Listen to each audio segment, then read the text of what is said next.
I want to talk about Nikola Jokic and the Denver Nuggets real quick. Again, I called the game. It's only my second time calling a Jokic game, but one of my favorite teams to watch. In our pregame, we get to interview the coaches. In our pregame interview with Michael Malone, he said this really interesting thing. It was a description of Jokic. Obviously, the feel and the basketball IQ and the anticipatory reads, it's instinctual. He's even talked about it where he knows a guy's going to be cutting from the slot and he'll just turn and throw it. Or he knows if that guy cuts, the opposite corner is going to be open. He creates so many open threes for guys. But Michael Malone said he never fights the game. And I thought that was one of the best descriptions I've ever heard of Jokic. Whatever is needed on a possession, he's just going to make the right play. He doesn't go in with agenda. Sometimes he's happy shooting 10 times and getting 15 assists. Sometimes, like last night, he knows he's got to score a little bit. So he had 40, 17, and 10 in overtime. This stat will never get old to me. The Nuggets are 23-0 this season when he records a triple-double. And going back to last year, they've won 27 straight games when he has a triple-double. There's been so many guys who get accused of stat padding. Look, Westbrook's MVP season, I'm not accusing Westbrook. That wasn't stat padding. The Oklahoma City Thunder needed him to average triple-double for them to be a 6 seed and make the playoffs. I'm not saying Westbrook was stat padding that year.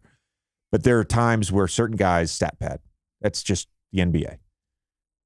He doesn't. He just plays, and it benefits the team. It benefits everybody. That's his third 40, 15, and 10 game this season, the most in a single season in NBA history. And watching him play is, I don't want to hyperbolize this, but it is a spiritual experience. Look, every game I've done, there's certain plays where, I was just with Ryan Rucco last night. Friday in Phoenix, I had Rucco and RJ. But every game, there's certain plays that happen, and you kind of look over at each other, and you lay out, and you let the crowd kind of react, and the viewer on television gets to kind of feel like they're in the arena. And when you're doing that, you're kind of grabbing each other, and you're looking at each other like, what the fuck? Was there a particular play last night? Yeah. The one where Westbrook was trying to box him out in the first half, and he got the rebound with his one hand from like 4 feet away and just put it right back up. The other one was down the stretch in the fourth when him and Kawhi were kind of trading buckets, and he had Mason Plumlee ISO'd on the right wing, and he inside pivoted the wrong way and then shot a one-legged fadeaway. Those two plays are just, and he had multiple passes that I'm just like, Jesus, man. Did you think the PG shot was good? No. The reason I know, we talked about it afterwards. The reason I knew is because of the way sound travels. And if you can hear the buzzer and you feel like the ball's still in somebody's hands, the ball's still in somebody's hands. It's just the way you know that. I mean, the way Ryan even reacted on air, the ball went in and he's like, and we're going to overtime. It is weird it happened 2 nights in a row. That's Raptor. I looked at Raptor this morning. Yeah.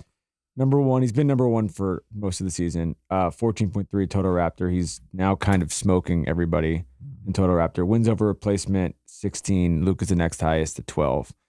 On those metrics, this has been the story of these MVP runs. It's not surprising that he's leading the league in it, but it does feel like he's starting to widen the gap against guys who have not, Luka has not dipped in the quality of his play. Like most of these guys below him are still playing great. He just is taking it to another level. I want to give a shout out to Andy Bailey, who I follow on Twitter. He's got some really good NBA content. And he dabbles in takes, he dabbles in analysis, and he dabbles in some advanced stats. And he put up something the other day with all the stuff Jokic. It was in response to Mark Jones's tweet about Joel Embiid being the MVP. Just put up, but Jokic is number one in . And the responses to that I found very fascinating because a lot of times when we talk about Jokic, let's take the past 2 seasons out of context, or out of the conversation rather, and let's just focus on this season. A lot of the conversation around, and this is potentially a rant, and I'm not gonna raise my voice. I don't have the energy. A lot of the conversation around Nikola Jokic is this idea of eye test and analytics. It's as if to say the analytics that reflect how dominant Jokic are not reflected by the eye test. It's as if to say if you watch another player, it's clear they're more valuable. It's clear they're better. And my question to people that would say that is, what the fuck are you watching? Because when I watch Jokic, I see dominance. I see someone who makes his teammates better. Think about this for a second. Think about KCP having his most efficient season. Aaron Gordon. Late in his career. Aaron Gordon having his most efficient season. Michael Porter Jr., a beacon of efficiency. The guy shoots open three-pointers and drives closeouts, or plays two-man action with Jokic and gets buckets off cuts. Jamal Murray's entire game is benefited by that two-man action with Jokic. Bruce Brown having his most efficient season of his career. Like, what are you watching? Do you understand basketball? It goes back to the Steph Curry thing I said last year where I talked about, it's in a different way, but Steph Curry being a literal sun, a literal star with planets orbiting him. Like, everything Golden State does revolves around him. And every star player is like that to a degree. I don't know that there's a player in the NBA right now that makes his teammates better more than Jokic. I think that's very fair to say. So when we talk about value in a team sport, I think he's at the top of the list. Have you, not to be disrespectful to, these people you're describing, but have you heard, it does feel like everybody who is involved in the game of basketball, they don't have to be a player, they don't have to work for a team, but who's involved in the game of basketball agrees with you.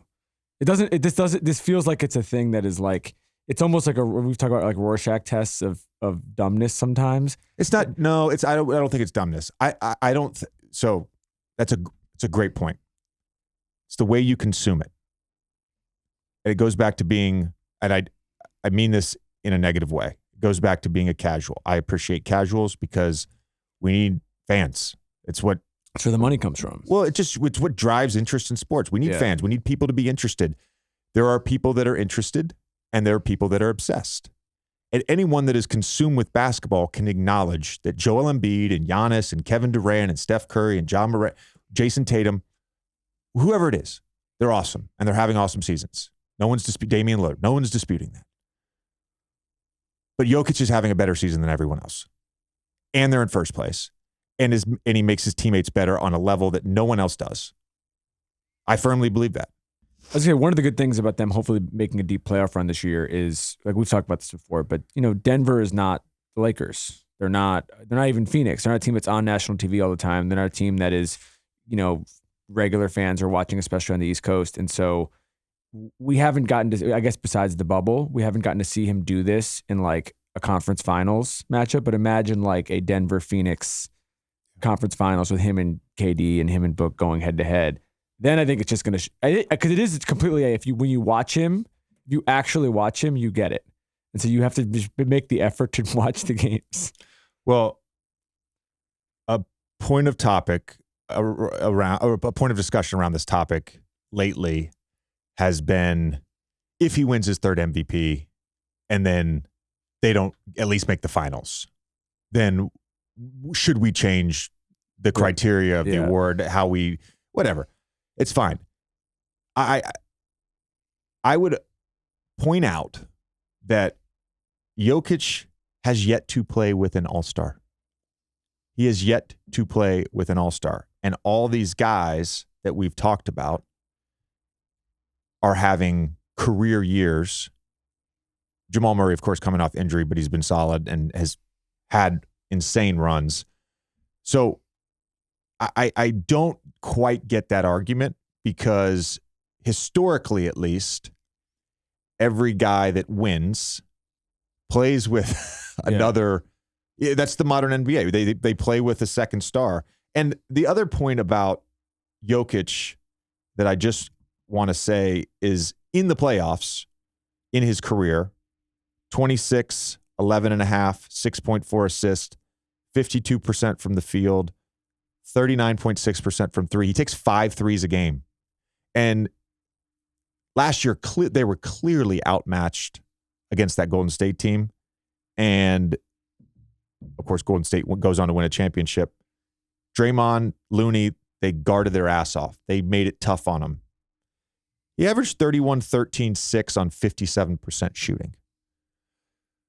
So if you're going to make it just about this dumb rings culture thing, I don't know what to tell you, but that's not how we vote on MVP.